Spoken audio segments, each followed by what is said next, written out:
যে এই ডাকসু, এই জাকসু, এই রাকসু এবং চাকসু কি এক বিরাট পরিবর্তন এনে দিয়েছে এই জেনজিদের মগজে, সেটি তার প্রমাণ হয়েছে। যা তাদের গড়ে তোলা সেই মিথ্যা ন্যারেটিভকে এই জাতির ইভেন আমরা দেখেছি গণ বিশ্ববিদ্যালয়, যেটির প্রতিষ্ঠাতা ছিলেন ডক্টর জাফরুল্লাহ। ব্যক্তিগতভাবে উনি সৎ যোগ্য লোক ছিলেন, কিন্তু তাদের প্রতিষ্ঠানেও ইসলামী মূল্যবোধ বা ইসলামী বিশ্বাসে বিশ্বাসী লোকদের যাতায়াত বা অবস্থান আসলে সহজ ছিল না। সেখানেও আমরা দেখেছি যে ছাত্র শিবির সংখ্যাগরিষ্ঠ আসনে বিজয় লাভ করেছে।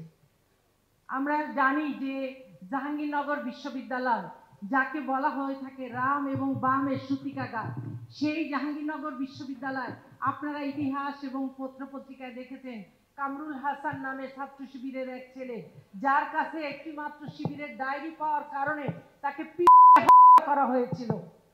আজকে যখন এই রেজাল্টগুলি দেখি তখন আনন্দের চেয়ে চোখের পানিতে ভাসি সবচেয়ে বেশি। 1982 সালে চট্টগ্রাম ইউনিভার্সিটিতে যখন চাকসুর বিজয় হয়েছিল, আমাদের পূর্ববর্তী ভাই বলেছেন 100-র বেশি রুম সেখানে দেওয়া হয়েছিল। চাকসুর সেই প্রাক্তন বীর কাছে আমি শুনেছি সেই ইতিহাস।